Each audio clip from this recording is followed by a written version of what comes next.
ఓం సల్లక్షణ సమారంభాం చిదానందేతి మధ్యమాం అస్మదాచార్య పర్యంతాం వందే గురుపరంపరాం. ఓం శ్రీ గురుదేవాయ నమః.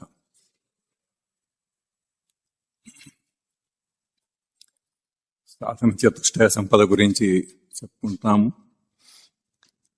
దాంట్లో మొదటిది నిత్యానిత్య వస్తు వివేకము అంటారు. ఆ తర్వాత ఇహాముత్ర ఫలభోగ విరాగము, వైరాగ్యం. ఆ తర్వాత సమాధి షట్క సంపత్తి అని 6 అంశములు గల ఒక సంపద.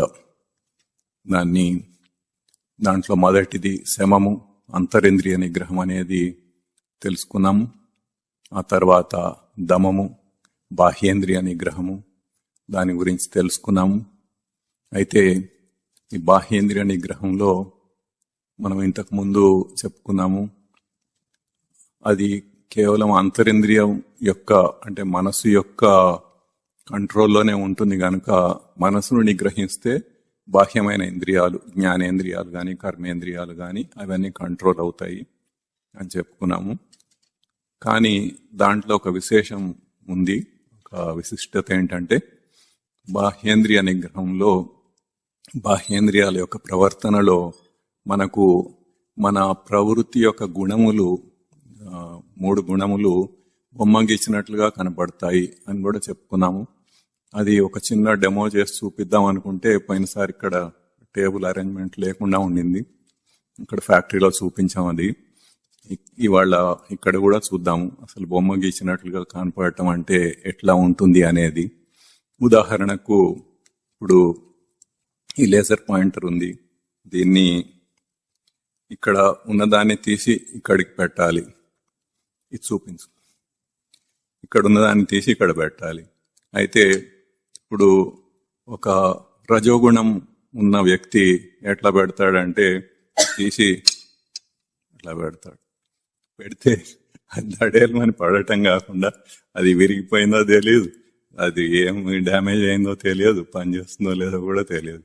ఇక్కడ తీసి అక్కడ పెట్టడం అనేదే ప్రధానం అన్నట్టుగా చేస్తాడు. అదే ఒక తమో గుణం గల వ్యక్తి ఎట్లా పెడతాడంటే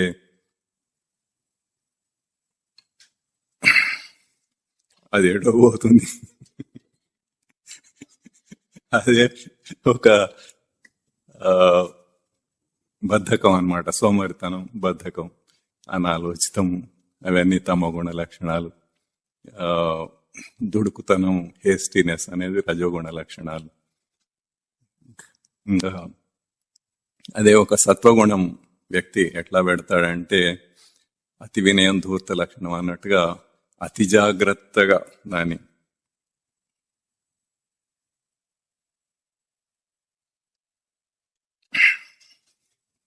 అది సత్వగుణ లక్షణం. అట్లా కాకుండా త్రిగుణాతీతం అంటే ఈ 3 గుణాలకు అతీతమైన ఒక వ్యక్తి ఇదే పని చేయాలంటే ఎట్లా చేస్తాడంటే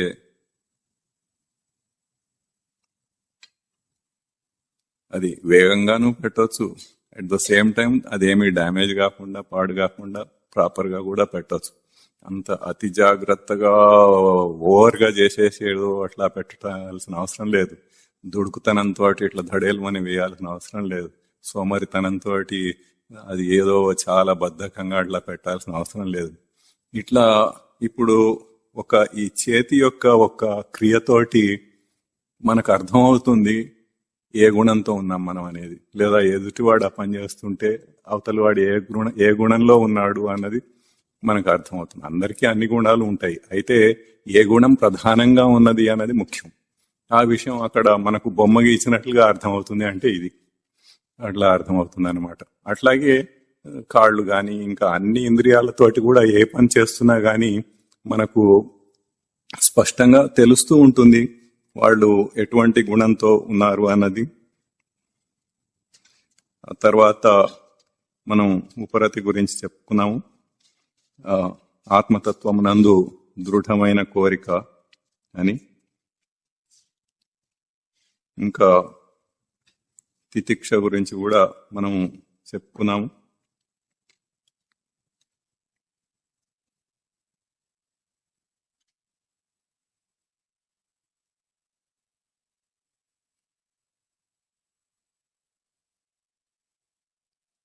తితిక్ష గురించి కూడా మనం చెప్పుకున్నాము.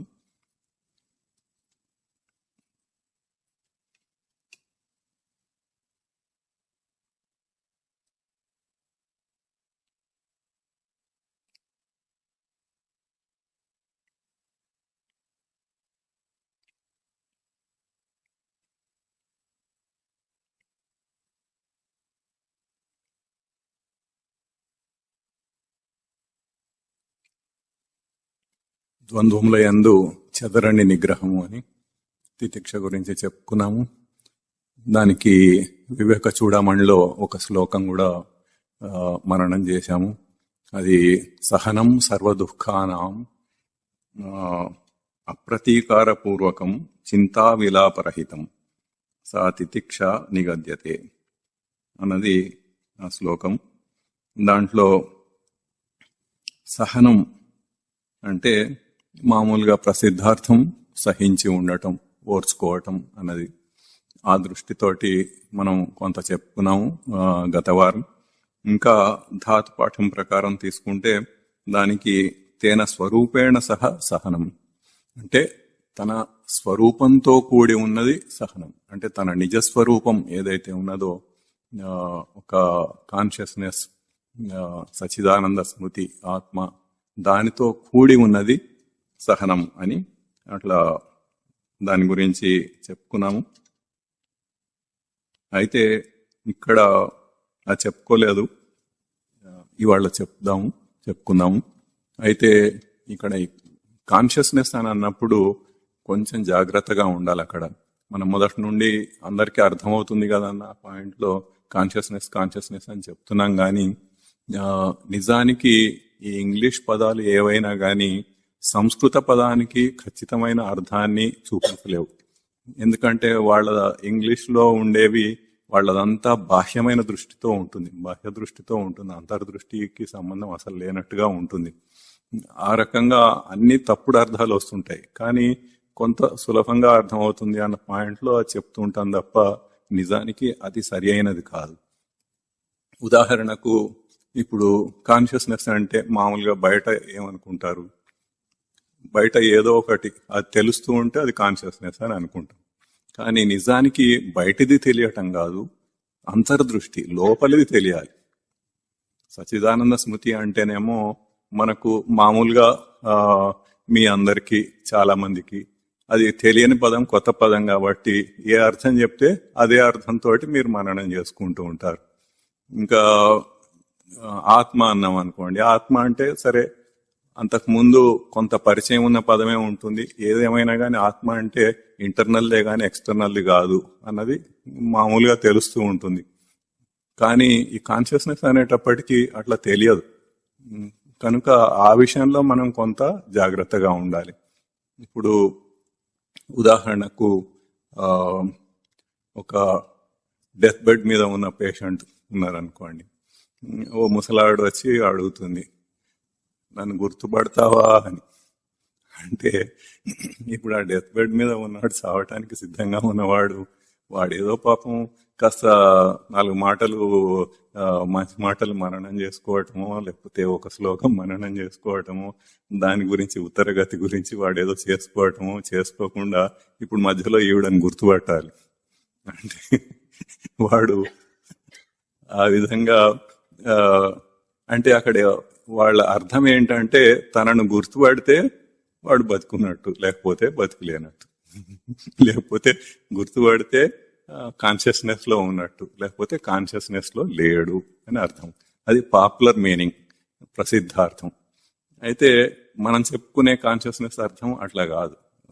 కాన్షియస్నెస్ అంటే మనం ఇంతకుముందు చెప్పుకున్నాము, సత్ చైతన్య ప్రకాశ నివాస విచారణ జ్ఞాన సమృద్ధి అనే 7 అంశముల యొక్క ధారణ కాన్షియస్నెస్.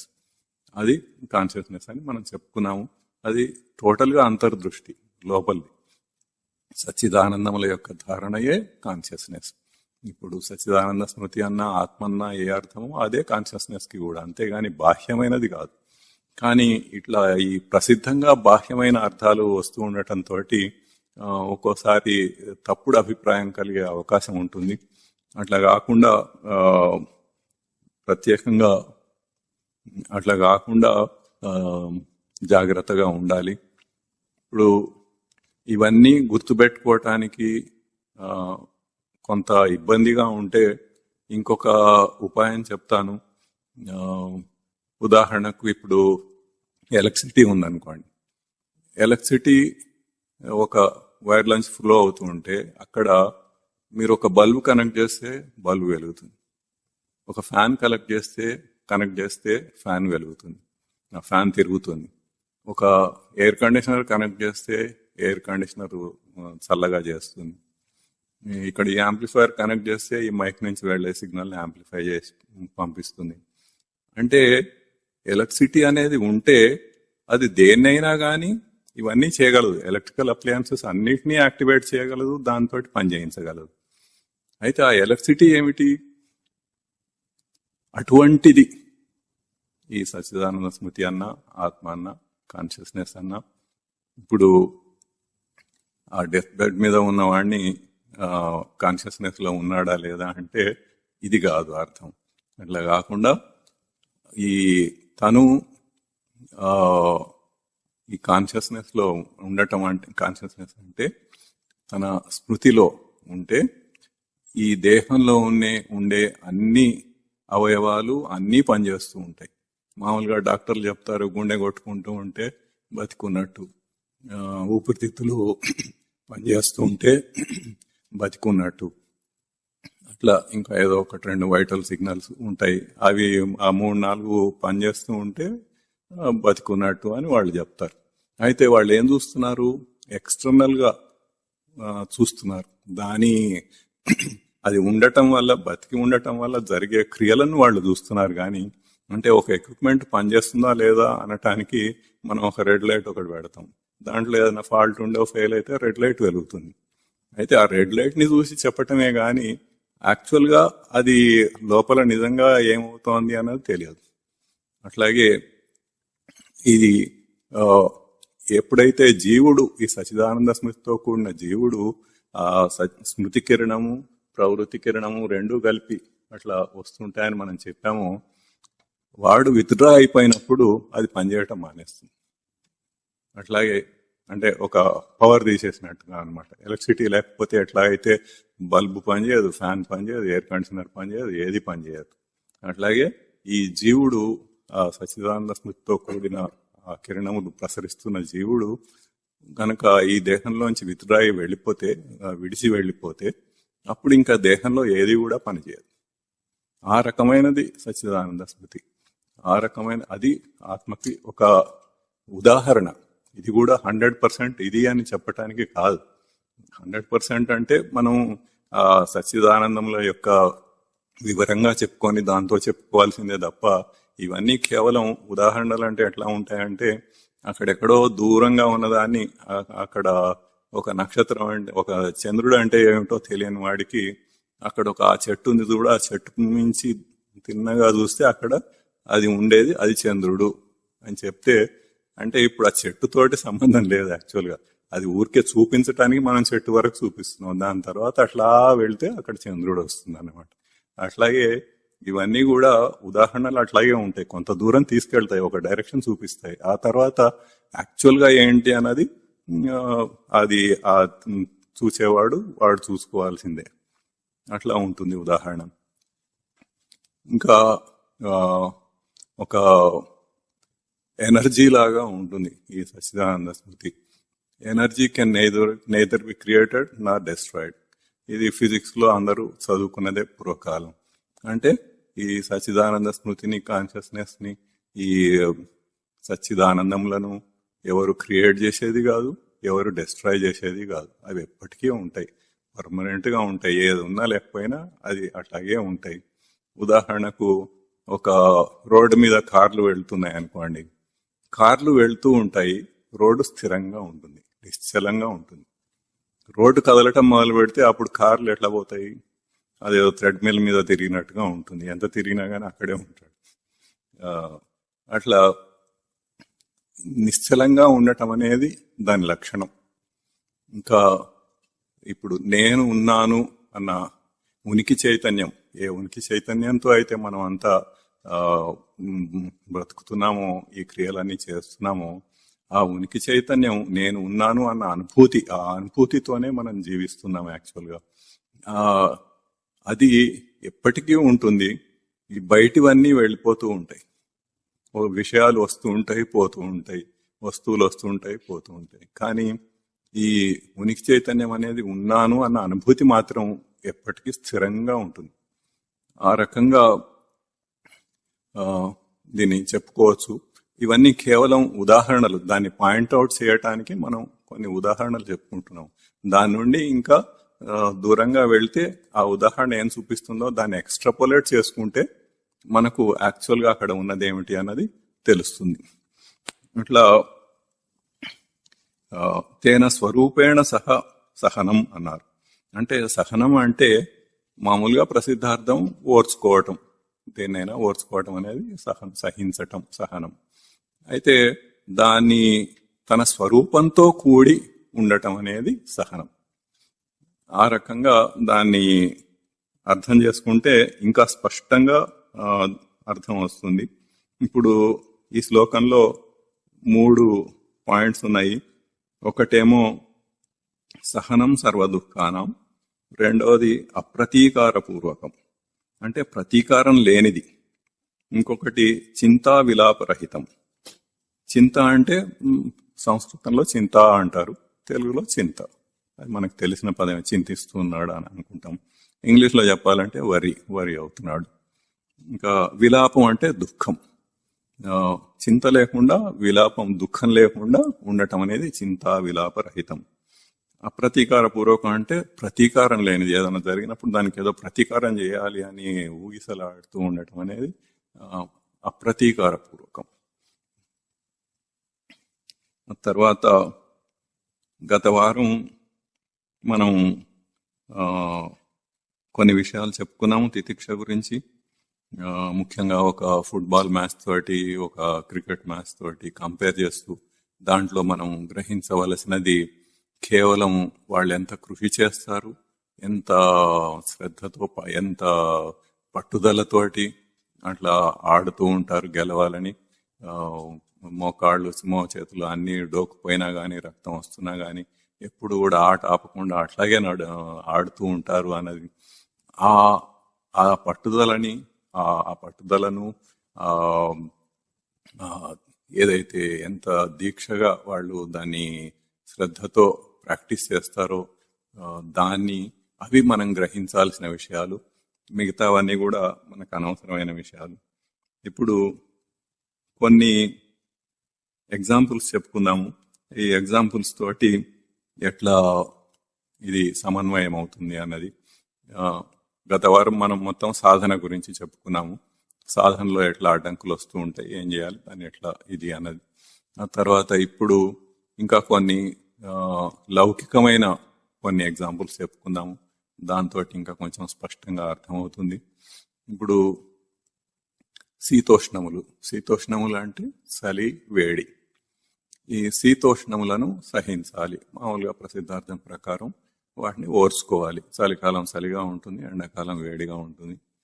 వేడిగా ఉంటే మనం ఒక ఫ్యాను, ఏసీను ఏదో వేసుకుంటాం, దాంతో కొంత గాలి వస్తుంది. అయితే ఆ ఓర్చుకోవటం అనేది దానికి పరమ గురువు వారు చెప్పేవారు. అంటే వీడి గురువుకి గురువు పరమ గురువు అన్నమాట. వారు ఇప్పుడు వేడిగా ఉంటే, ఉక్కపోస్తుంటే వెంటనే ఫ్యాన్ వేయకు, ఒక 2 నిమిషాలు ఆగు, చూడు అసలు నువ్వు ఎట్లా నిగ్రహించుకుంటున్నావో అని చెప్పేవారు చక్కగా. అంటే అసలు ఏమవుతోంది నీలో, ఏమవుతోంది, నువ్వు ఎట్లా నిగ్రహించుకుంటున్నావు, ఒక 2 నిమిషాలు చూసి తర్వాత ఫ్యాన్ వేసుకో అన్నమాట. అట్లా నిగ్రహించుకోవటం అనేది ఇది ఒక భౌతికమైనది. చలి వేడి అనేవి భౌతికమైనవి, అట్లా ఉంటుంది దానికి. ఆ తర్వాత ఎమోషనల్ గా చూస్తే సుఖ దుఃఖాలు, సుఖం దుఃఖం సుఖ దుఃఖాలు ఎట్లా వస్తాయి? మనం ఇంతకుముందు కొంత విశదంగా చెప్పుకున్నాము. అసలు కోరికలు ఎట్లా కలుగుతాయి, విషయవాసనలతోటి కోరికలు, దాంతో దాని ప్రకారం వీడు కృషి చేయటం, ఆ, అది ఆ కోరిక ఫలిస్తుందా లేదా అనే దాన్ని బట్టి. అది ఫలిస్తే సుఖం అనుకుంటాడు, గంతులు పెడతాడు. అది ఫలించకపోతే దుఃఖం అనుకుంటాడు, ఏడుస్తూ కూర్చుంటాడు. అంటే ఎగ్జాగరేట్ చేసి చెప్తున్నాను, అందరు అట్లా ఏడు చేస్తూ గంతులు పెడుతూ ఉండరు, బట్ అట్లా అన్నమాట. అయితే ఇది రెండు కూడా ఆ, మనకు ఉపయోగపడనివే. దుఃఖం వస్తే కృంగిపోకూడదు, సుఖం వస్తే గంతులు పెట్టకూడదు. అది సాధకుడి లక్షణం. అంటే తన లోపల, తన మనసులో ఏం జరుగుతోంది అన్నది ముఖ్యం. తను ప్రశాంతంగా ఉండగలుగుతున్నాడా లేదా. భౌతికమైన వాటికి ఇట్లా ఆ, గంతులు పెడుతూ దుఃఖిస్తూ ఉండటం అనేది, దుఃఖానికి కృంగిపోవటం, సంతోషానికి ఎగురుతూ ఉండటం అనేది సాధకుడి లక్షణం కాదు. అంటే అక్కడ మనసు ప్రశాంతంగా లేదు, సుఖమైనా కానీ ప్రశాంతంగా లేదు. ఆ భావం, ఆ మనోభావాలు ఎట్లా ఉంటాయని ఈసారి ఎప్పుడైనా ఒక సంతోషం కలిగినప్పుడు విచారణ చేసుకొని చూడండి, తెలుస్తుంది ఆ సమయంలో మనోభావాలు ఎట్లా ఉంటాయి అనేది. అప్పుడు మనకే స్పష్టంగా తెలుస్తుంది ఎట్లా ఉంది అన్నది. అయితే ఇవి రెండు కూడా చేయకూడదు. ఆ తర్వాత ఇప్పుడు దుఃఖం వచ్చింది అనుకోండి, అంటే మన కోరిక తీరలేదు, దానికి అవతలి వాడు ఎవడో ఏదో చేస్తే అది తీరలేదు అన్నది వీడొకటి అనుకుంటాడు. అనుకోని ఇప్పుడు వాడి మీద ద్వేషం పెంచుకుంటాడు. వాడికి ఏదో ప్రతీకారం చేయాలని అనుకుంటాడు. అప్రతీకార పూర్వకం అన్న లక్షణం అన్నమాట. అంటే ఇప్పుడు వాడు నాది ఇది కాకుండా చేశాడు, వాడికి ఏదైనా అపకారం చేయాలి అన్నది ఒక భావం వస్తూ ఉంటుంది కొంతమందిలో, అక్కడ దాని ఇంటెన్సిటీని బట్టి. అవన్నీ కూడనివి, అవి చేయకూడదు. ఎందుకు? అది చేసేటప్పుడు తనకు ఆవేశం వస్తుంది, మనసు ప్రశాంతంగా ఉండదు, కనుక అవన్నీ చేయకూడదు. ఇంకా ఎవరన్నా మనల్ని పొగిడారు అనుకోండి, పొగిడితే సంతోషపడతాడు. ఎవరన్నా తనను నిందించారనుకోండి, దుఃఖపడతాడు. అది కూడా కూడనిదే. పొగిడినా సంతోషపడకూడదు, నిందించినా దుఃఖపడకూడదు. పొగిడితే ఏమవుతుంది? తన మనసు ప్రశాంతంగా ఉండదు. అక్కడ కూడా ఏదో ఒక లౌకికమైన దాన్ని పట్టుకొని అంత ఆనందపడటానికి ఏముంటుంది అసలు? అక్కడ ఉన్నది తన నిజస్వరూపం వేరు, తన లక్షణం వేరు, తను అసలు దేనికోసం వచ్చాడో అది వేరు. అది వదిలిపెట్టేసి అవతలి వాడు ఎవడో పొగిడాడంటే ఎందుకు పొగుడతాడు? మనం ఏదైతే అనుకొని ఏదైతే చేశామో అది అవతల వాడి ప్రవృత్తికి కూడా మ్యాచ్ అయితే, వాడికి కూడా ఉపయోగపడితే, వాడి ప్రవృత్తి ప్రకారం ఇది బాగుంది అని వాడు పొగిడాడు. అది మనం గుర్తించాల్సిన విషయం. వాడి ప్రవృత్తి అది, అంతేగాని మనకు దాంతో ఏం సంబంధం? అట్లాగే ఎవడన్నా నిందించాడంటే అవతలి వాడి ప్రవృత్తికి మనం చేసింది, అంటే మనం ఏ గుణంతో చేశామో, మనం ఏ ప్రవృత్తితో చేశామో అది వాడికి నచ్చలేదు, వాడి ప్రవృత్తికి అది మ్యాచ్ కాలేదు, అందుకని వాడు నిందించాడు. కనుక ఆ విషయం మనం విచారణ ద్వారా తెలుసుకుంటూ ఉండాలి, అంతేగాని గంతులు పెట్టడం, కుంగిపోవటము ఇది కాదు మనం చేయాల్సింది. సాధకుడుగా చేయవలసినవి అవి కావు. అట్లా కాకుండా మనసులో ప్రశాంతంగా ఉండటం అనేది తను చేయవలసిన విషయం. ఇప్పుడు ఎవడైతే తిట్టాడో వాడినేమో ద్వేషించటము, వాడికి ఏదో అపకారం చేయాలని చూడటము, ఇవన్నీ చాలా తప్పు. దాంతో మనకు అయ్యేదేముంది? వాడు ఏదో ఒక మాట అన్నాడు అంతే కదా, దాంతో ఏమవుతుంది? ఏం కాదు. అట్లా ఇగ్నోర్ చేయగలగటం, వాటిని వదిలేసేసి తన స్వరూపంలో తను స్పష్టంగా ఉండగలగటం. తేన స్వరూపేణ సహ అన్నారు. తన స్వరూపంతో కూడి ఉండటం అంటే తన సచ్చిదానంద స్మృతి ఆత్మ ఏదైతే తన నిజ స్వరూపం ఉన్నదో ఆ స్వరూపంతో కూడి ఉండటం అనేది దాని యొక్క లక్షణం. నిశ్చలంగా ఉండటం, ప్రశాంతంగా ఉండటం, తృప్తిగా ఉండటం. ఆ లక్షణాలను మనం ప్రాక్టీస్ చేయాలి, అభ్యాసం చేయాలి. చేసి ఇట్లా దేనికైతే ఇట్లా ఆవేశాలు వస్తున్నాయో అవన్నీ తొలగించుకోవాలి. తొలగించుకుంటుంటే అప్పుడు మన సాధన ముందుకు సాగుతూ ఉంటుంది.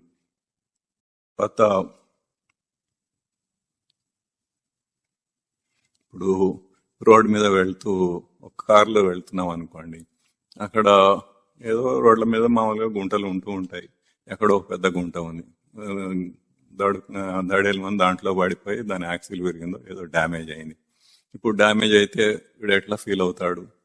ఫస్ట్ చింతిస్తాడు, అయ్యో ఇదేదో విరిగిపోయింది, ఇప్పుడు చాలా ఖర్చు అవుతుంది, ఎక్కడికి వెళ్ళి చేయించాలి, అది ఇది అని కాసేపు దాని గురించి వరి. ఆ తర్వాత ఇది అసలు రోడ్ల మీద ఇట్లా గుంటలు ఉండటం ఏంటి, అదేంటి ఇదేంటి అని ఆవేశం వచ్చేస్తుంది, కోపం వచ్చేస్తుంది. కోపం వచ్చేసి కాసేపు మున్సిపాలిటీ వాళ్ళని తిట్టుకుంటాడు, కాసేపు R&B వాళ్ళని తిట్టుకుంటాడు, కాసేపు ఆ మున్సిపల్ కమిషనర్ని తిట్టుకుంటాడు. ఇట్లా అన్ని చేస్తూ ఉంటాడు. అయితే అది తను ఏం చేస్తున్నాడు, తన మానసిక స్థితి ఏమిటి అన్నది అక్కడ గుర్తించాల్సిన విషయం. తను ప్రశాంతంగా ఉండగలుగుతున్నాడా లేదా అన్నది తనకు ముఖ్యం. అసలు సాధకుడికి ఎప్పుడు కూడా తనలో ఏం జరుగుతోంది, తనేమవుతున్నాడు అన్నది ముఖ్యం. బయట ఏం జరుగుతున్నాయి, బయటి వాటితో ఏంటి అన్నది దాంతో సంబంధం లేదు. తనలో ఏమవుతుంది అన్నదే ముఖ్యం. అయితే సరే, ఇప్పుడు వాడెవడో సరిగ్గా మెయింటైన్ చేయలేదు రోడ్డుని, దాన్ని అక్కడ గుంటుపడింది, ఏదో అయింది. దానికి ఒకవేళ నువ్వు చేయగలిగింది ఏదన్నా ఉంటే చెయ్యి, కాదని అనటం లేదు. కానీ నీ మనసులో నువ్వు ప్రశాంతంగా ఉండు.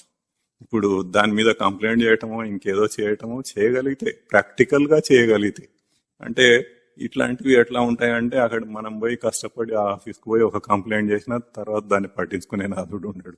అట్లాంటి వాటి మీద మన సమయం వేస్ట్ చేయటం కూడా శుద్ధ అజ్ఞానం. కనుక సింపుల్ గా ఇగ్నోర్ చేసేసి వదిలేయటం. లేదు, ఏదైనా చేయగలిగితే, నిజంగా ప్రాక్టికల్ గా చేయగలిగితే చెయ్యి. కానీ నువ్వు ప్రశాంతంగా ఉండు, నువ్వు కోప్పడొద్దు, నువ్వు ఆవేశపడొద్దు, అవతల వాడిని ద్వేషించవద్దు, తిట్టుకోవద్దు. అది వాడు చేసింది మనం చేయకూడదు. అట్లా చేయటం అనేది ఇది ఒక ఎగ్జాంపుల్. ఆ తర్వాత మామూలుగా ఈ పొలిటికల్ లీడర్స్ ఉంటారు. వాళ్ళు ఒకటి చెప్తూ ఉంటారు, ఇంకొకటి చేస్తూ ఉంటారు. వాళ్ళు ఎంతసేపటికి ఎట్లా డబ్బు సంపాదిద్దామా అని చూస్తూ ఉంటారు. ఎందుకంటే ఎలక్షన్లో మరి ఎన్నో కోట్లు, 100 కోట్లు, ఎన్ని కోట్లు ఖర్చు పెట్టి వాడు గెలిచాడు, వచ్చాడు. ఇప్పుడు అదంతా సంపాదించాలి వాడు, మళ్ళీ నెక్స్ట్ ఎలక్షన్కి వాడికి ఉండాలి. అందుకని వాడు ఏదో చేస్తూ ఉంటాడు. ఇప్పుడు మామూలుగా మనం ఏదైనా ఫంక్షన్కి వెళ్ళామనుకోండి, అక్కడ 10 మంది 4 కలిస్తే దాని మీదనే చర్చ అవుతూ ఉంటుంది. ఎంతసేపటికి వాడట్లా, వీడిట్లా, ఆ పాలిటిక్స్, ఈ పాలిటిక్స్, ఆ పార్టీ ఇట్లా, ఈ పార్టీ అట్లా. అక్కడ గనక 2 ఆపోజిట్ పార్టీలకు సంబంధించిన వాళ్ళు ఉన్నారనుకోండి, ఒకడేమో ఒక పార్టీ, ఇంకొకటి ఇంకో పార్టీ, వాళ్ళిద్దరు వాదించుకుంటూ ఉంటారు. ఎంత ఆవేశంతో వాదించుకుంటూ ఉంటారంటే విపరీతంగా వాళ్ళ మనసు ఎట్లా ఉంటుందో అనేది ఆలోచించాలనే విషయం అక్కడ. అయితే దానివల్ల ఏమొస్తుంది, తన ప్రశాంతత దెబ్బతిన్నది. వాడికి ఏం వచ్చేది లేదు, పోయేది లేదు. రోజు పొద్దున్నే లేచి న్యూస్ పేపర్ చదువుతాడు, టీవీ చూస్తాడు, దాంట్లో అది ఉంది, అదైంది, ఇదైంది అని ఏదో వార్తలు వస్తూ ఉంటాయి. ఆ వార్తలు చూసి తను ఏదో ఆవేశపడిపోతూ ఉంటాడు, వీడు చాలా తప్పు చేస్తున్నాడు, అసలు వీడు మళ్ళీ గెలవకూడదు, అది ఇది ఇవన్నీ మాట్లాడుతూ ఉంటాడు. అయితే పోనీ బాధ్యతగా వీడు, నువ్వు ఎన్నుకున్న లీడరే కదా ఆ లీడర్, ఆ పొలిటికల్ లీడర్ కూడా, మరి కనీసం నీ బాధ్యతగా వెళ్ళి ఓటేసావా? అది కూడా వేయడు. ఇప్పుడు ఊళ్ళల్లో వాళ్ళు ఓట్లు వేస్తూ ఉంటారు, వాళ్ళకి 80%, 85% పోలింగ్ పర్సెంటేజ్లు వస్తూ ఉంటాయి. అదే సిటీలో ఎక్కడ చూసినా గానీ అది 50% కన్నా దాటదు. అంటే ఏంటి, సోకాల్డ్ ఇంటెలిజెన్సియా, మనం అంతా చాలా తెలిసిన వాళ్ళమని మనం అనుకుంటూ ఉంటాం. మనకు అన్నీ తెలుసు, ఎంతో జ్ఞానం ఉంది, ఎవరు ఎట్లాంటి వాళ్ళు, ఏంటి, ఏ పార్టీ ఎట్లాంటిది ఏంటి అన్నీ తెలుసు మనకు. వాళ్ళు ఎట్లా మోసం చేస్తున్నారు, వీళ్ళు ఎట్లా, మరి వెళ్ళి ఓటేయచ్చు కదా, వేయడు. అది వేయకుండా అసలు ఓటు వేయని వాడికి ఇంకొకటి ఆ లీడర్ని దూషించాల్సిన అసలు అది ఎక్కడుంది అసలు? He cannot do that. అసలు తన ధర్మమే తను నిర్వచించలేదు. మనం ఎన్నుకున్న లీడర్సే కదా వాళ్ళు. మరి లేకపోతే అట్లా భరించాలి. ఓకే, ఓటేసాడు, ఓటేసినా కానీ వాడికి వేయలేదు, నేను వేరే వాడికి వేసాను, మరి మెజారిటీ వాడికి వేశారు కదా, డెమోక్రసీ ప్రకారం మెజారిటీ ఎవరికి ఇస్తే వాడే గెలుస్తాడు కదా, అంతే. ఆ రకంగా తను గుర్తించి తన మనసులో ఏమవుతోంది, తను ప్రశాంతంగా ఉంటున్నాడా లేదా ఇవన్నీ జరుగుతున్నప్పుడు ఆ, అది గుర్తించి ఆ, అనవసరంగా ఆవేశాలకు పోకుండా, అవతల వాడిని ద్వేషించకుండా, వాడి మీద ద్వేషం పెట్టుకుంటే ఏమొస్తుంది, మన మనసే పాడవుతుంది. అట్లా కాకుండా ఉండగలగటం అనేది అది తన స్వరూపంతో కూడి ఉండటం, అది తితిక్ష, అది సహనం, అది సాధకుడు ఆ, సాధన చేయవలసిన విషయం, ప్రాక్టీస్ చేయవలసిన విషయం. ఆ రకంగా ఆచరణ అనేది చేయాలి. ఇంకా ఏదో గవర్నమెంట్ ఆఫీసులకు వెళ్తే ఆ, అక్కడ చాలా మంది లంచగొండలు ఉంటూ ఉంటారు. అది అట్లా అలవాటు అయిపోతూ సిస్టమ్ అట్లా అయిపోతుంది, టాప్ నుంచి బాటం వరకు. పైన లీడరే మొదలు, ఇంకా చివరిలో చిట్ట చివరి దాకా ఒక ఆఫీస్ ప్యూన్ వరకు కూడా అందరు అట్లాగే ఉంటారు. ఇప్పుడు వాడి దగ్గరికి వెళ్తే వాడు ఏదో ఎవరినో కలవాలని వెళ్తే ముందు మనం కార్డు ఇస్తే వాడు ప్యూన్ ఆ కార్డు తీసుకెళ్లి అక్కడ ఆఫీసర్ దగ్గర పెట్టాలి. వాడికి ఏదో ఇస్తే తప్ప వాడు అది సరిగ్గా చేయడు, లేకపోతే అది తీసుకెళ్లి ఎక్కడో పడేస్తాడు, లేకపోతే ఎక్కడో అడుగున పెడతాడు. అది వచ్చిందాక వీడు వెయిట్ చేసుకుంటూ కూర్చోవాలి అక్కడ. ఆ రకంగా ఇప్పుడు వాడి మీద ద్వేషం, కోపం పెట్టుకొని మనం ఏదో చేయాలంటే మనం ఏమవుతున్నాం, ఫస్ట్ అది చూసుకో ముందు. వాడిని నిందిస్తున్నావు, తనకు టైం అయిపోతోంది అని, ఆలస్యం అయిపోతోంది అని వరి అవుతున్నావు. కానీ ముందు నీ మనసు ఏమవుతుందో చూసుకో, నేనేమవుతున్నానో నేను చూసుకోవాలి. తానేమవుతున్నాడో తనకు తెలియకుండా బయటి వాటిని పట్టుకొనే వేలాడుతున్నాడు. ఇప్పుడు ప్రస్తుత జీవితం ఎట్లాగుందో మరి సాధకుడు కూడా అట్లాగే ఉంటే ఎట్లా? అట్లా కాకుండా సాధకుడిలాగా ఉండాలి, తన స్వరూపంతో కూడినట్టుగా ఉండాలి.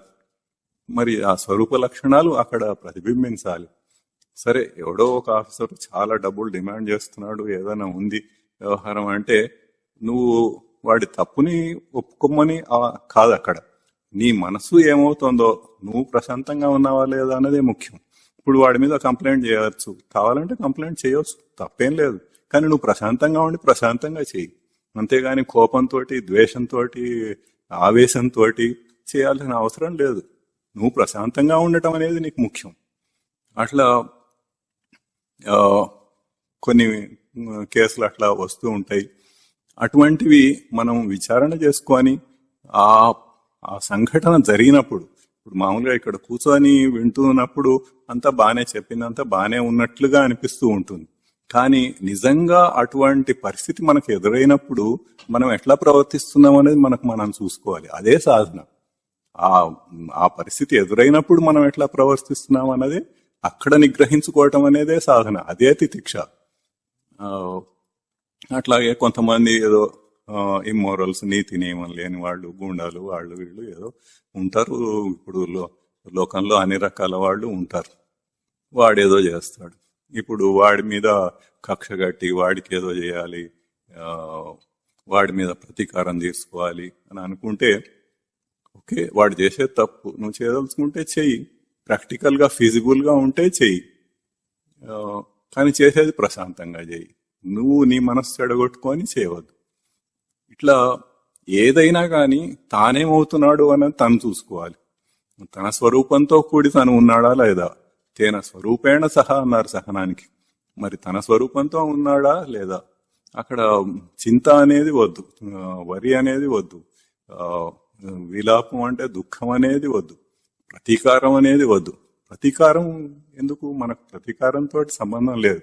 ఒకటి తప్పు చేస్తున్నాడు అంటే దాన్ని సరిచేయటానికి ఏదైనా మనం లీగల్ గా ఏమైనా చేయగలిగితే చేయవచ్చు, కానీ ప్రశాంతంగా అంతవరకే మనం చేయాలి. కానీ ఇంకా ఇవన్నీ పెట్టుకొని కూర్చోవటం అనేది కరెక్ట్ కాదు. ఆ తర్వాత ఇప్పుడు ఇంట్లో మామూలుగా భార్యనో భర్తనో ఏదో ఒక గాజు సామాను తీసుకెళ్తూ ఉంటే అది చేయిదారి పడిపోయి అది పగిలిపోయింది. పగిలిపోతే అక్కడ ఏం జరిగింది? మామూలుగా ఏం చేస్తారు, వెంటనే అయ్యో ఇది ఎంత కాస్ట్లీది, అది అట్లా విరిగిపోయింది, ఒక చింత వరితోటి మొదలవుతుంది. మొదలై ఇది ఎక్కడో చాలా రేర్ పీస్, ఎక్కడో తీసుకొచ్చాను, ఏదో చేశాను, దాని గురించి ఆ అది ఆ తర్వాత వెంటనే ఆవేశపడటం, కోపం, ఇట్లాంటివన్నీ జరుగుతూ ఉంటాయి. అట్లా కాకుండా అక్కడ ఏం జరిగింది, అవతల వ్యక్తి చేయి జారి పడింది అంటే రజోగుణం. అక్కడ దానికి ఎంత పట్టునివ్వాలో, ఇట్లా పట్టుకొని ఇట్లా తీసుకెళ్లాలంటే దీనికి ఎంత పట్టునివ్వాలో అంత పట్టునివ్వకుండా తక్కువ ఇస్తే అది అట్లా పడిపోతుంది. అది సరిగ్గా చేయట్లేదు అంటే ఆ హేస్టినెస్, తొందరపాటు, రజోగుణం. అది మనం విచారణతోటి మనం అర్థం చేసుకొని ఇది రజోగుణం అని గుర్తించి దాన్ని ఎట్లా సరిచేయాలి అనేది ఆలోచించటం, అవతల వాళ్ళకి బోధ చేయటం వంటివి చేయాలి. అంతేగాని మనం చింతించకూడదు, దుఃఖించకూడదు, ఆవేశాలకు లోను కాకూడదు. అట్లాగే ఇప్పుడు ఆఫీస్లో పొద్దునే 9 గంటలకు మీటింగ్ ఉంది.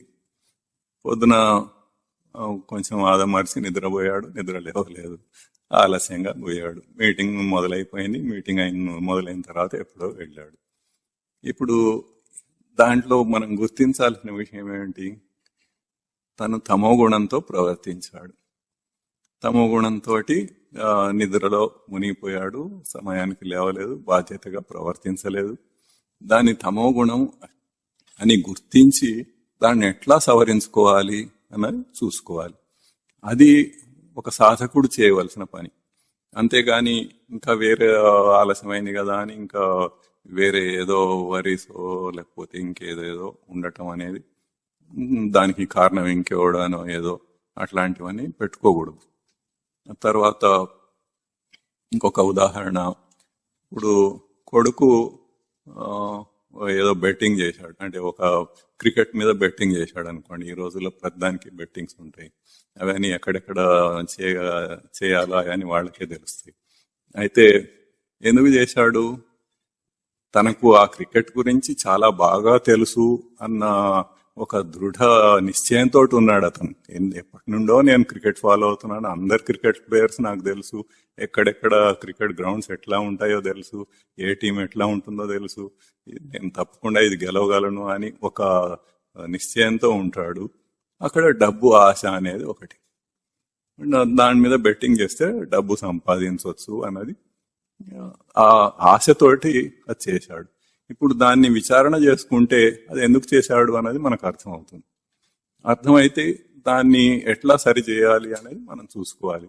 ఇప్పుడు అతన్ని కూర్చోబెట్టి చక్కగా బోధ చేసి ఇది ఇట్లా అనేది ఎట్లా చేయాలి, ఎట్లా ప్రవర్తించాలి, దీనివల్ల ఇటువంటివి జరుగుతాయి అన్నది మనకు తెలుసు. అవన్నీ మనం బోధ చేయాలి. అంతేగాని వాడిని ఏదో తిట్టడం, కొట్టడం లాంటివి చేస్తే, కొడితే అసలు ఎవరైనా కానీ మొద్దుబారిపోతారు, ఇంకా మొండిగా తయారవుతారు. అటువంటివి ఆవేశంతో వీడేదో పాడైపోతున్నాడు అన్నట్టుగా చాలా బాధపడిపోవటం, అట్లాంటివన్నీ ప్రవర్తనలన్నీ చేయటం అనేది అది సరికాదు ఒక సాధకుడికి. వాడు ఇట్లా ఒక తప్పుడు గుణంతో ఇట్లా చేస్తున్నాడు అనేది, ఆశ అనేది మామూలుగా రజోగుణం కింద వస్తుంది. చేస్తున్నాడు అనేది గుర్తించి దాన్ని ఎట్లా సరి చేసుకోవాలి, అది ఎందుకు సరికాదు, తప్పు అన్నది మనము బోధ చేసి అవతల వాడిని మార్చడానికి ప్రయత్నిస్తే అది ఒక సాధకుడి లక్షణం. తను ప్రశాంతంగా ఉండి బోధ చేస్తే అవతల వాడు వింటాడు. తను ప్రశాంతంగా లేకపోతే, ఆవేశంతో కోపంతో ఉంటే మనం ఏం చెప్తున్నామో కూడా వాడికి, అవతల వాడికి పట్టించుకోడు, వాడు కూడా ఆవేశంలో ఉంటాడు, వాడు ఏదో అవుతూ ఉంటుంది. అట్లా కాకుండా ప్రశాంతంగా కూర్చోబెట్టి మాట్లాడి బోధ చేస్తే వింటాడు. ఇట్లా రకరకాలుగా ఎన్నో సిట్యుయేషన్స్ వస్తూ ఉంటాయి. ఉదాహరణకు కొన్ని సిట్యుయేషన్స్ మనం చెప్పుకున్నాము. మనం సాధనలో ఎన్నో అడ్డంకులు వస్తూ ఉంటాయి. ఇంతకుముందు గత వారం చెప్పుకున్నాము. ఉపరతి అంటే ఆత్మతత్వం నందు దృఢమైన కోరిక. ఆ దృఢమైన కోరిక ఉన్నప్పుడు దానికి తగ్గినట్టుగా మనం సాధన చేద్దామని ప్రయత్నిస్తూ ఉంటాము. అట్లా మనం ఇంకా సాధన ఉధృతం చేస్తున్నా కొద్దీ కొన్ని అడ్డంకులు వస్తూ ఉంటాయి. వాటిని ఎట్లా తప్పించుకోవాలి అన్నది, తప్పించుకొని మన ధ్యేయం నెరవేర్చుకోవాలి అన్నది మనం చూసుకోవాలి. అట్లా చేస్తూ ఉండాలి. ఇంకా ఇట్లా లౌకిక జీవితంలో, ఆ, సాంసారిక జీవితంలో మనం ఎట్లాంటివి సిచ్యుయేషన్స్ ఎదురైనప్పుడు ఆ సిచ్యుయేషన్ మనకు ఒక అవకాశంగా భావించి ఆ అవకాశాన్ని మనం తీసుకొని దాంట్లో మనం ఎట్లా సాధన చేయాలి. మనం ప్రత్యేకంగా ఒక దగ్గర కూర్చొని ఒక మూల కూర్చొని చేస్తేనే సాధన కాదు. మనం మామూలుగా ప్రస్తుత జీవితంలో ప్రవర్తిస్తున్నప్పుడు అనేక సిచ్యుయేషన్స్ వస్తూ ఉంటాయి. ఏ సిచ్యుయేషన్ లో అయినా కానీ అక్కడ మన సాధనకు అక్కడ ఒక అవకాశం ఉంది. ఆ అవకాశాన్ని గుర్తించి అట్లా చేయటమే గాని ఈ ఆవేశాలు, కోపతాపాలు ఇట్లాంటివి, తన మనసు ఎప్పుడూ ప్రశాంతంగా ఉండాలి. అది అతి ముఖ్యమైన విషయం. అట్లా ఉండి ప్రశాంతంగా చేసినప్పుడు, ఆ, ఆవేశం లేకుండా ఉన్నప్పుడు చాలా బాగా చక్కగా పనిచేయగలడు. ఏదైనా కానీ సరిగ్గా చేయగలడు. అదే ఆవేశానికి లోనైతే వాడు సరిగ్గా ఎప్పటికీ ప్రవర్తించలేడు. ఏదో తప్పుడు పనులే చేస్తూ ఉంటాడు, చేయవలసింది సరిగ్గా చేయడు. అది ఈవెన్ లౌకికంగా కూడా అది సరి అయినది కాదు. అట్లా గుర్తించి మనం చేయటం అనేది ముఖ్యం. ఇది తితిక్ష. ఆ తర్వాత అంశం శ్రద్ధ. శ్రద్ధ అంటే గురువు, పరమాత్మ, శాస్త్రముల యందు చలించని విశ్వాసం, బోధవాక్కుల యందు చలించని విశ్వాసం. గురువు, పరమాత్మ, శాస్త్రములు, ఇక్కడ 3 అంశాలు చెప్పారు. దాంట్లో ఇప్పుడు శాస్త్రం అంటే ఏంటి? ఎవరో రాసిందే కదా అని అనుకుంటే ఎప్పటికీ దాని మీద విశ్వాసం ఉండదు, నువ్వేం చేయలేవు. ఎవరో రాయటానికి అదేం డిటెక్టివ్ నవల కాదు, లేకపోతే వీక్లీలో వచ్చే ఒక స్టోరీ కాదు, కథల పుస్తకం కాదు. అది గుర్తించాలి మొట్టమొదట. ఈ శాస్త్రాలు ఎట్లా వచ్చినాయి? ఎంతో మందో మహర్షులు తపస్సు చేసి ఆ తపస్సులో వాళ్లకు ఆ సత్ లక్షణం నుండి అట్లా స్ఫురించి, ఆ ఉనికి చైతన్యం నుండి అట్లా స్ఫురించి, ఆ స్ఫురణతోటి తపస్సులో వాళ్ళు తెలుసుకున్న దాన్ని పరమాత్మ ద్వారా వచ్చినవి. మనం ఉనికినే పరమాత్మ అని చెప్పుకున్నాము. వచ్చిన వాటిని పట్టుకొని దాన్ని చెప్తూ వస్తే అవి ఈ శాస్త్రములు అంటారు. అయితే అవి రిటర్న్ ఫామ్ లో కూడా లేవు. తర్వాత ఎప్పుడో వచ్చినాయి రిటర్న్ ఫామ్ లో, తాటాకుల మీద రాయటం అవన్నీ తర్వాత వచ్చినాయి. కానీ మొదట్లో అవన్నీ కూడా లేవు.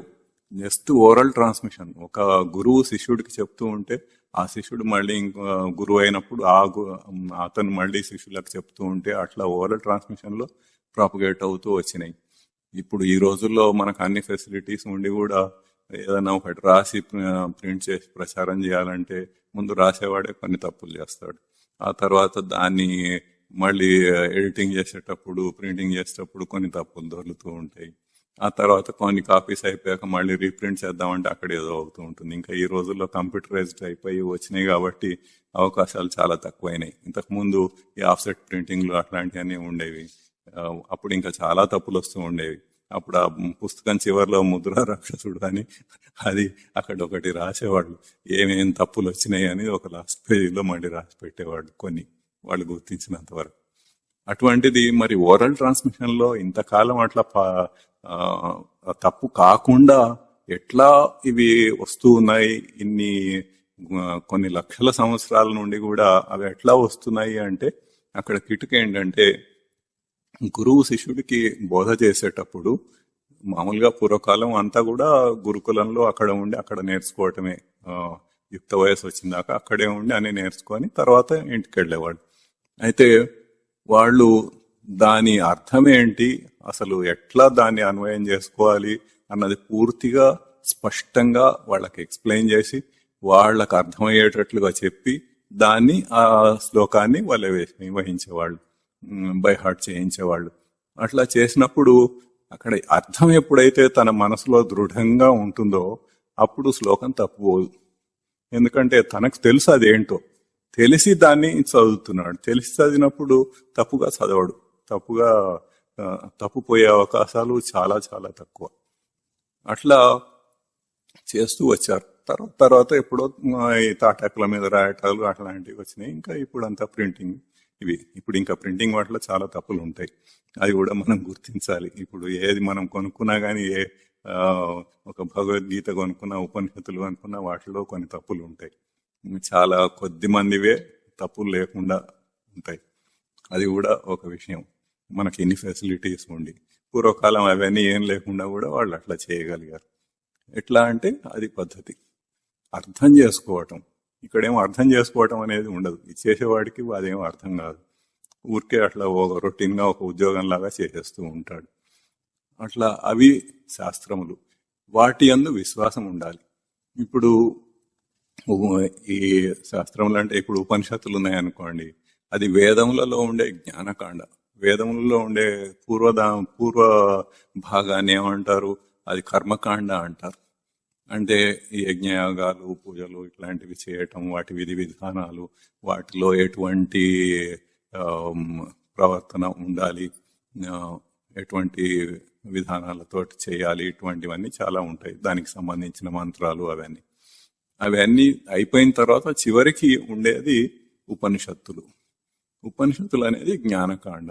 తన నిజ స్వరూపం ఏంటి, ఈ సచ్చిదానందములు అంటే ఏంటి, ఇవన్నీ అసలు తను ఎట్లా వచ్చాడు, ఏంటి, ఎట్లా ప్రవర్తించాలి, ఎట్లా తనను తాను తెలుసుకోవాలి, ఇవన్నీ కూడా ఉపనిషత్తులలో ఉంటుంది. అయితే ఇప్పుడు ఇవన్నీ కూడా ఏదో ఒక మామూలుగా ఒక పుస్తకం అనుకున్నట్టుగా అనుకుంటే అది కాదు, అట్లా కాదు అది. ఆ తర్వాత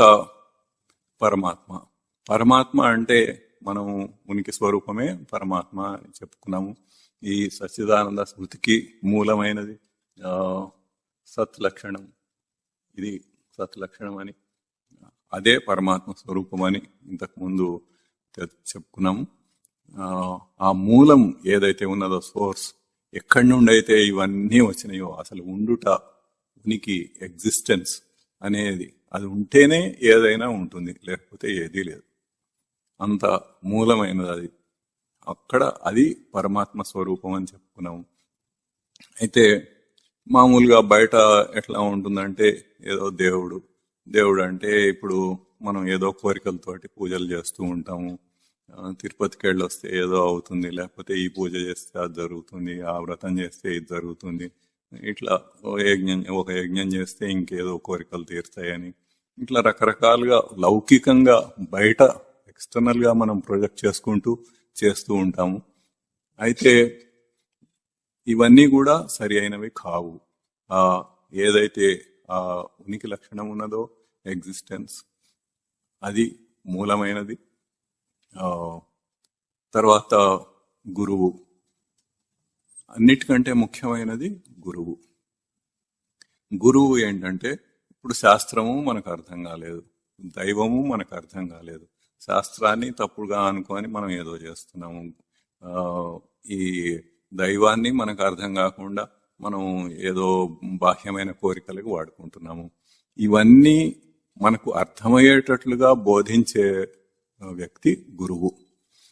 అంటే ఇప్పుడు శాస్త్రం, ఇప్పుడు మామూలుగా మన లౌకిక విద్యలలో ఎట్లా ఉంటుంది, ఏదన్నా ఒక కోర్స్ చేయాలనుకోండి, దానికి ఆన్లైన్ కోర్సులు, ఆఫ్లైన్ కోర్సులు ఏవో ఉంటాయి. ఈ రోజుల్లో చాలా ఉన్నాయి.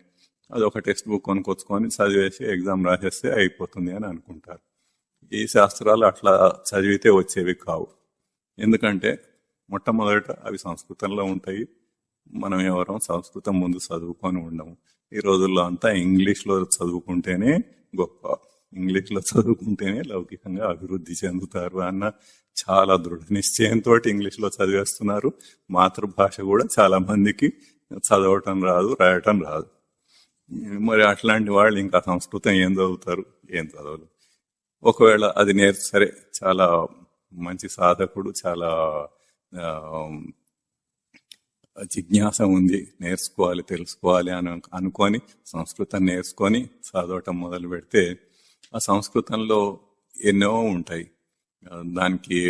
దాని వ్యాకరణం నేర్చుకోవాలి. వ్యాకరణం నేర్చుకొని ఇంకా ఛందస్సు ఉంటుంది.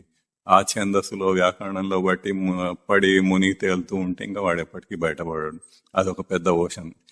చాలా కష్టపడితే చివరికి ఒక పండితుడు అవుతాడు, ఒక సంస్కృత పండితుడు కాగలడు. కానీ ఒక జ్ఞాని మాత్రం కాలేడు. జ్ఞాని కావాలంటే అది గురువు ద్వారా కావాల్సిందే. ఒక్కొక్క పదానికి ఎన్నో అర్థాలు ఉంటాయి. ఏ సందర్భంలో ఏ పదానికి ఎటువంటి అర్థం తీసుకోవాలి ఏంటి అన్నది అది కేవలం గురువుకే తెలుస్తుంది. ఎందుకంటే గురువు అనుభవించి చెప్తున్నాడు గనక.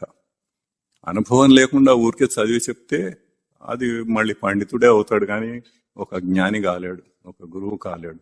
గురువు కావాలంటే తనకు అనుభవం ఉండాలి. అసలు ఆ సత్లక్షణం అంటే ఏంటో, ఆ చైతన్యం అంటే ఏంటో, అది ఎట్లా ఉంటుందో, ఆ అనుభూతి ఎట్లా ఉంటుందో, ఇవన్నీ అనుభవించి తెలుసుకొని తన అనుభవంతో రంగరించి దాన్ని బోధ చేసేవాడు గురువు. అట్లా బోధ చేస్తే అప్పుడు ఆ శాస్త్రం మనకు అర్థం అవుతుంది. అర్థమైన తర్వాత మనదిగా చేసుకోవటానికి మనము దాంట్లో ఆ శ్లోకాలు అవి కంఠస్థం చేయవచ్చు. కంఠస్థం చేస్తే ఏంటంటే మన దగ్గర ఉంటుంది. ఎప్పుడు ఏ సందర్భంలో ఎక్కడ కాసేపు ఖాళీగా ఉన్నా కానీ దాన్ని మననం చేసుకోవచ్చు. ఏ సిచ్యువేషన్లో అయినా కానీ దాన్ని అన్వయం చేసుకొని చూసుకోవచ్చు. అట్లా ఉంటుంది.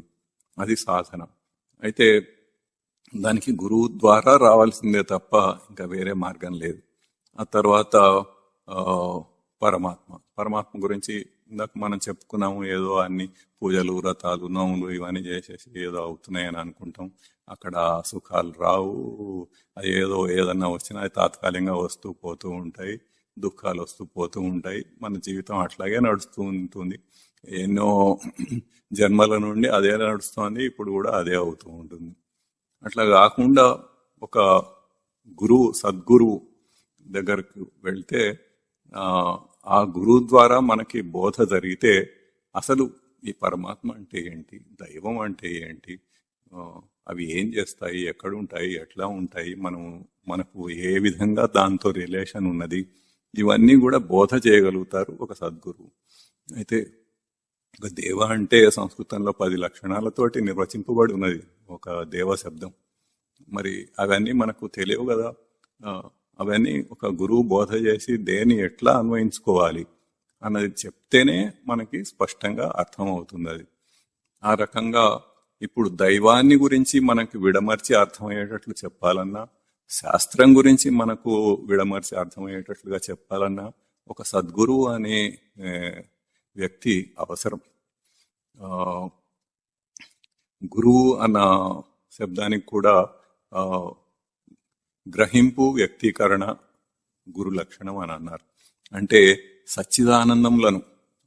సచ్చిదానందులని మనం అక్కడ పైన రాసుకున్నాం మూలమైన లక్షణాలు. ఆ సచ్చిదానందములను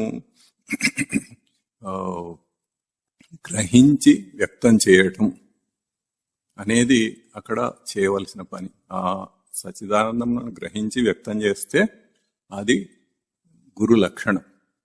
అంటే మనలోనే ఉన్నది నిజానికి గురువు. సచ్చిదానందములు వాటిని గ్రహించటం, వ్యక్తం చేయటం, గ్రహించటం, వ్యక్తం చేయటం అన్నది ఆ లక్షణం మనలోనే ఉన్నది.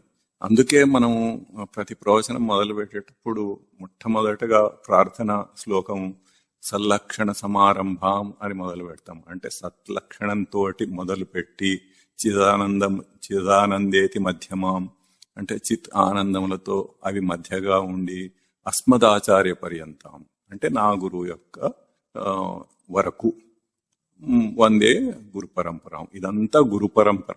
సత్ లక్షణం నుండి తన గురువు, భౌతికంగా ఒక కనపడుతున్న గురువు అన్నది ఇదంతా కూడా గురు పరంపర. ఈ గురు పరంపరకు నమస్కరించి మనం ప్రవచనం మొదలు పెడతాం.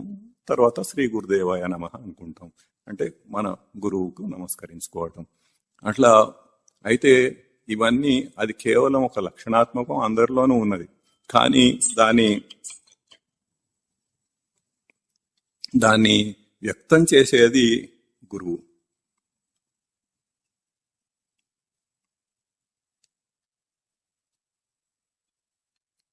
భౌతికంగా ఒక రూపం దాల్చి మనకు అర్థమయ్యేటట్లుగా వ్యక్తం చేయగలిగినది గురువు. గురు లక్షణం అదే అయినప్పటికీ కూడా మనం ఉన్న స్థితికి, సాధక స్థితికి వ్యక్తం చేయగలిగింది గురువు. అందుకని గురువు యందు చాలా విశ్వాసం ఉండాలి. గురువు యందు విశ్వాసం లేకపోతే మనం ఇంకేమీ చేయలేము. గురువు చెప్పిన దాన్ని నమ్మాలి. గురువు ఏది చెప్తే అది అదే సత్యం. నా ఆధ్యాత్మిక పురోగతికి గురువు చెప్పిందే సత్యం అనుకొని బ్లైండ్ గా ముందు చేసేయాలి. చేస్తూ ఉంటే అప్పుడు క్రమక్రమంగా మన సాధనలో మనకే అర్థమవుతుంది. మనకు అర్థమయ్యి అవును సరి అయిన దారిలో ఉన్నామా లేదా అన్నది మనకే అర్థమవుతుంది.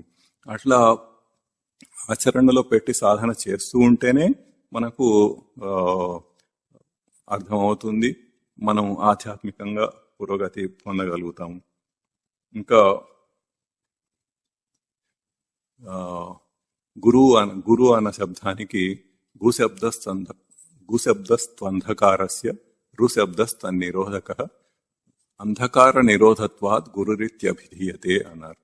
అంటే గు అనే అక్షరము అంధకారాన్ని సూచిస్తుంది, రు అనే అక్షరము దాని నిరోధాన్ని చూపిస్తుంది.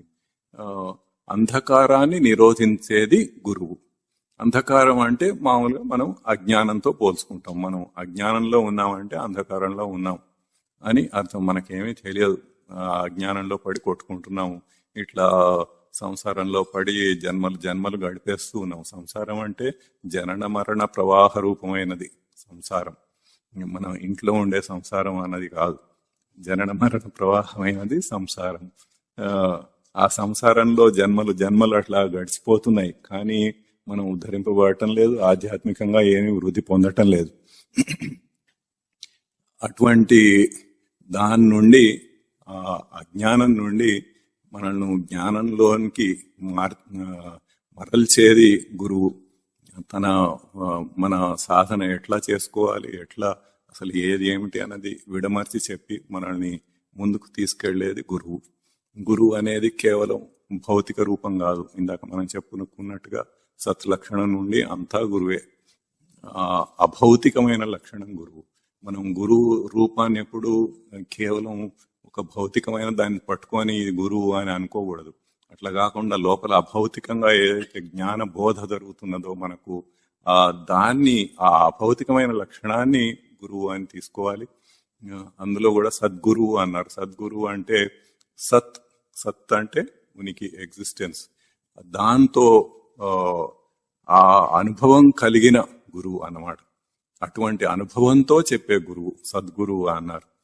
మామూలుగా గురువు అంటే ఎంతో మంది బయట మోసం చేసే వాళ్ళు కూడా ఎంతో మంది కాషాయ వస్త్రాలు కట్టుకొని అట్లా ఇట్లా మోసాలు చేస్తూ ఉంటారు, డబ్బులు సంపాదిస్తుంటారు. ఈ రోజుల్లో అందరికీ తెలుసు అట్లాంటివి. వాటిని చూసి నిజమైన గురువులని, సద్గురువులని కూడా సందేహించటం అనేది జరుగుతూ ఉంటుంది. మరి ఎట్లా గుర్తించాలి అంటే అది నీ వివేకానికి సంబంధించిన విషయం. నీ వివేకంతో నువ్వు గుర్తించవలసిందే.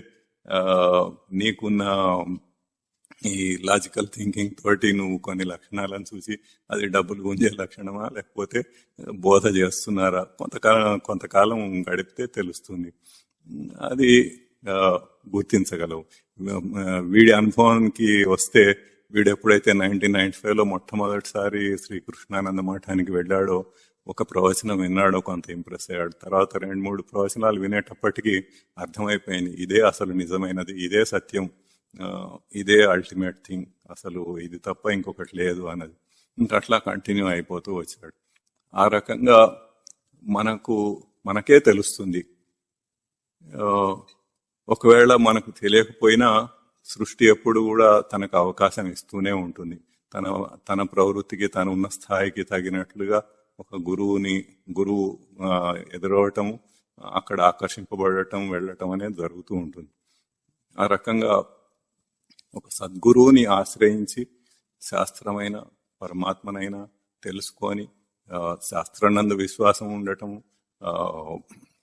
పరమాత్మ యందు విశ్వాసం ఉండటము, అందరికంటే ముఖ్యంగా గురువు యందు విశ్వాసం ఉండటం. అయితే దీనికి సంబంధించి కబీర్ ఒక మంచి పద్యం చెప్పారు. గురు గోవిందు దోవు ఖడే కాకే లాగు పాయ్, బలిహారీ గురు అప్నే గోవిందు దియో బతాయ్. ఇది కబీర్ చెప్పింది. గొప్ప జ్ఞాని, ప్రాక్టికల్గా ఉత్తీర్ణుడైన, అత్యున్నతమైన స్థాయిలో ఉన్న అతను. అయితే దీని అర్థం ఏంటంటే, గురువు గోవిందుడు ఇద్దరు ఒకసారి ప్రత్యక్షం అయితే, ఇద్దరు ఎదురుగా వచ్చి నిలబడితే, దోవు ఖడే, ఇద్దరు వచ్చి ఎదురుగా నిలబడితే అప్పుడు ఎవరికి ప్రాముఖ్యతనిస్తావు? గురువుకి ఇస్తావా, గోవిందుడికి ఇస్తావా, అంటే దైవానికి ఇస్తావా, పరమాత్మకి ఇస్తావా అన్నది. అయితే అట్లా ఒక ప్రశ్న వేసుకొని తనకు తనే విచారణ చేసుకొని తనే దానికి సమాధానం చెప్పుకుంటాడు. ఆ గోవిందుణ్ణి కూడా ప్రకాశించి వెలిగించి తనకు తెలియజేసే గురువే నాకు ముఖ్యం. గురువు ఉంటేనే ఆ గోవిందుడు అనేది మనకు తెలుస్తుంది, అర్థమవుతుంది. అంతేగాని గురువు లేకుండా గోవిందుడు ఉంటే మనకు అర్థం కాదు. ఇప్పుడు బయట ఏదో ఎవరో ఒక హనుమంతుడు వేషం వేసుకొని వస్తేనో, ఇంకో వేషం వేసుకొని వస్తేనో అది కాదు, అట్లా కాదు. ఏది సరి అయినది అన్నది గోవిందుణ్ణి మనం గుర్తించగలిగే శక్తిని మనకిచ్చేది గురువు. అందుకని గురువుకే ముందు నమస్కారం చేస్తాను అంటాడు. గురువుకు ముందు నమస్కారం చేసి తర్వాత గోవిందుడైనా ఎవరైనా కానీ. ఈ సందర్భంగా ఈ విశ్వాసం గురించి ఒక చిన్న పురాణ గాథ చెప్పుకుందాము. పూర్వం గోదావరి తీరంలో ఒక వేదధర్ముడు అని ఒక గురువు ఉండేవాడు. చాలా గొప్ప జ్ఞాని. ఆ గురువు ఒక రోజు శిష్యులందరినీ వాళ్ళకు ఒక పరీక్ష పెట్టాలని నిర్ణయించుకొని వాళ్ళకి చెప్తాడనమాట. నేను ఇంతకు ముందు పూర్వ జన్మలలో చేసిన పాపాల వలన నాకు ఎంతో ప్రారబ్ధ కర్మ ఉంది. తపస్సు వల్ల చాలా ప్రారబ్ధ కర్మను తగ్గించుకున్నాను. కానీ ఇంకా కొంత ప్రారబ్ధ కర్మ ఉంది, అది అనుభవించాల్సిందే. అనుభవించితే గాని నాకు ముక్తి రాదు. కనుక నేను కాశీకి వెళ్ళి అక్కడ ఆ ప్రారబ్ధ కర్మను అనుభవిస్తాను. దానికి ఎవరైనా నాతో వచ్చి సేవ చేస్తారా? 21 సంవత్సరాలు చేయాలి. అది నాకు కళ్ళు కనపడవు, కాళ్ళు పనిచేయవు, కుష్ఠరోగం వస్తుంది. అటువంటి స్థితిలో నన్ను 21 సంవత్సరాలు ఎవరైనా సేవ చేసి చూసుకోగలరా అని శిష్యులందరూ ఒకళ్ళకొకళ్ళు ముఖాలు చూసుకుంటారు. దాంట్లో దీపకుడు అని ఒక శిష్యుడు ఉంటాడు. ఆ శిష్యుడు నేను చేస్తాను అంటాడు. అంటే గురువు మళ్ళీ చెప్తాడు, ఇది చిన్న పని కాదు, 21 సంవత్సరాలు చేయాలి, కుష్ఠరోగము, కళ్ళు కనపడవు, కాళ్ళు పనిచేయవు, అటువంటి స్థితిలో సేవ చేయాలి అని చెప్తాడు. అంటే నేను చేస్తాను, కావాలంటే అసలు ఆ ప్రారంభం ఏదో నాకు ట్రాన్స్ఫర్ చేసేసేయండి, నేనే అనుభవిస్తాను ఆ 21 సంవత్సరాలు ఇదంతా అని కూడా అంటాడు. అంటే గురువు చెప్తాడు, అట్లా ఒకళ్ళు అనుభవించినంత మాత్రాన తన ప్రారంధం అనేది తగ్గదు, ఎవరిది వాళ్లే అనుభవించాలి అని చెప్పి, సరే అంటే సరే అని నేను వస్తాను, నేను సేవ చేస్తాను అంటాడు. సరే ఇద్దరు కలిసి కాశీకి వెళ్తారు, ప్రస్తుతం వారణాసి. అయితే వెళ్ళి అక్కడ గంగానదిలో స్నానం చేసి గురువు కాశీ విశ్వనాథుడిని దర్శనం చేసుకొని ఒక గుడిలో ఏర్పాటు చేసుకుంటారు. అక్కడ ఉంటాడు. అక్కడికి వెళ్ళగానే వెంటనే కళ్ళు కనపడటం మానేస్తాయి, కాళ్ళు పనిచేయవు, కుష్ఠరోగం వచ్చేస్తుంది. ఇంకా ఈ దీపకుడు ఎవరైతే శిష్యుడు చేస్తానని వచ్చాడో ఆ శిష్యుడు శుశ్రూష చేస్తూ ఉంటాడు గురువుని. అట్లాగే చేస్తూ ఉంటాడు. కొంతకాలం తర్వాత అయితే గురువు ఏం చేస్తుంటాడంటే, నువ్వు భిక్ష సరిగ్గా తీసుకురావటం లేదు, ఆలస్యంగా తీసుకొస్తున్నావు, నువ్వు సరిగ్గా సేవ చేయటం లేదు అని తిడుతూ ఉంటాడు. అట్లా తిడుతూ కూడా మధ్యలో నువ్వు ఇంత కష్టపడి నాకు సేవ చేస్తున్నావు అని కాసేపు పొగుడుతూ ఉంటాడు. అయితే ఆ శిష్యుడు ఏం చేస్తాడు, దీపకుడు, ఆ పొగడినప్పుడు పొంగిపోకుండా, తిట్టినప్పుడు కుంగిపోకుండా, అట్లాగే తన ధర్మం, గురువు యందు తనకు విశ్వాసం ఉంది, గురువుకు సేవ చేయటం ఒక్కటే నా ధర్మం అని అనుకొని అట్లా సేవ చేస్తూ ఉంటాడు. అట్లా కొంతకాలం చేసిన తర్వాత కాశీ విశ్వేశ్వరుడు ప్రత్యక్షం అవుతాడు శిష్యుడికి. ప్రత్యక్షం అయ్యి నీకేం వరం కావాలో కోరుకో అని అంటాడు. అంటే ఈ శిష్యుడు ఏం చేస్తాడంటే, మా గురువుని అడిగి నేను చెప్తాను అని చెప్పి గురువు దగ్గరికి వస్తాడు. ఎందుకంటే గురువుని అడగకుండా తను ఏది చేయడు. గురువు దగ్గరకు వచ్చి ఇట్లా కాశీ విశ్వేశ్వరుడు ప్రత్యక్షమయ్యాడు, నన్ను ఇట్లా వరం కోరుకోమని అడుగుతున్నాడు. అయితే మా గురువు గారి ఈ ప్రారంధం తగ్గిపోయేటట్టుగా, ఇది పోయేటట్లుగా చేయమని అడుగుదామని అనుకున్నాను. చేయమంటారా అని అడుగుతాడు. అంటే అట్లా ఒక వరం వల్ల వచ్చిన దాంతో ప్రారంధం అనేది పోదు, అది అనుభవించాల్సిందే అని చెప్తాడు గురువు. సరే అని మళ్ళీ వెళ్ళి ఆ విశ్వేశ్వరుడికి చెప్తాడు, ఇది మాకు ఏ వరాలు అవసరం లేదు, మేము ఇట్లాగే ఉంటాము అని చెప్పేసి సరే అని ఆ విశ్వేశ్వరుడు వెళ్ళిపోతాడు. తర్వాత అట్లాగే మళ్ళీ సేవ చేస్తూ ఉంటాడు. కొంతకాలానికి విష్ణువు ప్రత్యక్షం అవుతాడు. విష్ణువు ప్రత్యక్షమై నీ గురుసేవకు చాలా మెచ్చాను, గురుసేవ అంటే నన్ను సేవించినట్లే, నాకు సేవ చేసినట్లే, నీకేం వరం కావాలో కోరుకో అంటాడు. అంటే ఇప్పుడు ఇంతకు ముందు ఆల్రెడీ ఎక్స్పీరియన్స్ అయిపోయింది కాబట్టి నాకు ఇంకా ఏ వరం వద్దు అని చెప్పి ముందే చెప్పేస్తాడు.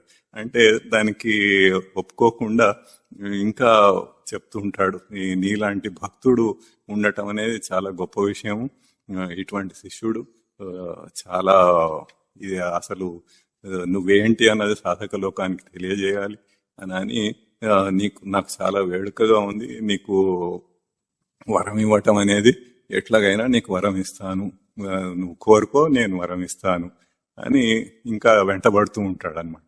అప్పుడు వెంటబడుతూ ఉంటే ఈ దీపకుడు ఆలోచించి చివరికి ఒక వరం అడుగుతాడు.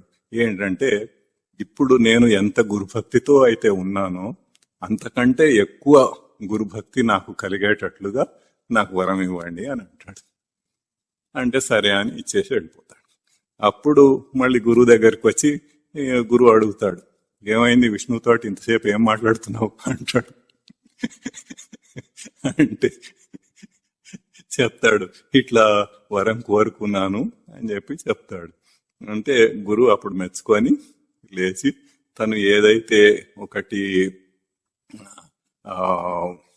ఆపాదించుకున్నాడో, అంటే ఈ కుష్ఠరోగం కానీ, కళ్ళు కనపడకపోవటం కానీ, కళ్ళు పనిచేయకపోవటం కానీ, ఇదంతా గురువు ఆపాదించుకున్నది. నిజానికి అవన్నీ లేవు, అక్కడ ప్రారంభం కాదు, ఏమీ కాదు, జస్ట్ శిష్యులను పరీక్షించటానికి అది ఒకటి చేశాడనమాట. తను ఆపాదించుకున్నదంతా తీసేసి విత్డ్రా చేసేసుకొని లేచి వచ్చి శిష్యుడిని కౌగిలించుకుంటే ఆ గురు స్పర్శ చేతనే ఆ శిష్యుడికి ఎంతో అనుభవం వస్తుంది, శాస్త్రాలన్నీ అర్థమవుతాయి. అంతకు ముందే చాలా తెలిసినవే ఇంకా బాగా స్పష్టంగా తెలియటం, అర్థమవటం అట్లాంటివి జరుగుతాయి. దాంతో అప్పుడు చెప్తాడనమాట, సాధక లోకానికి ఈ గురువు యందు విశ్వాసాన్ని ఎట్లా ఉంటుంది అని చూపించటానికే ఇదంతా చేశాను అని చెప్పి చెప్తాడు. అది అట్లా అయిపోతుంది. అయితే ఇది పురాణ గాథ, దీన్ని వర్డ్ టు వర్డ్ మనం ఎప్పుడు అట్లా తీసుకోకూడదు, దాని భావం ఏంటో అది మాత్రమే తీసుకోవాలి. అంటే ఇప్పుడు అక్కడ గురు భక్తి అన్నది ముఖ్యం, గురువు యందు ఎంత విశ్వాసం ఉంది అన్నది ముఖ్యం. అంత విశ్వాసంతో గురువు నందు ఉండి, గురువుని అనుసరించి, గురువు బోధని జీర్ణం చేసుకొని ఆచరించి సాధన చేస్తూ ఉంటే అప్పుడు ఉత్తీర్ణుడవుతాడు అన్నది దాని భావం. అంటే ఇప్పుడు ఈ శ్రద్ధ అనే పదానికి ఏదైతే గురువు, పరమాత్మ, శాస్త్రములు వీటి యందు విశ్వాసం ఉండాలి, చలించని విశ్వాసం ఉండాలి అని చెప్పారో, ఆ చలించని విశ్వాసం అంటే అట్లా ఉంటుంది అని ఆ పురాణ గాథ మనకు తెలియజేస్తోంది. అది శ్రద్ధ అనేది. ఇది సమాధి షట్క సంపత్తిలో ఇది 5వ అంశం. తర్వాత 6వ అంశం వచ్చే వారం చెప్పుకుందాం. ఓం తత్సత్. ఓం గురుర్ బ్రహ్మ గురుర్ విష్ణు గురుర్ దేవో మహేశ్వర గురు సాక్షాత్ పరం బ్రహ్మ తస్మై శ్రీ గురవే నమః. ఓం శ్రీ గురు చరణారవిందాభ్యాం నమో నమః. ఓం శ్రీ గురు చరణారవిందయుగళం గృహీత్వా హస్తాభ్యాం శిరసి నయనే వక్షసి వహామి. ఓం తత్సత్.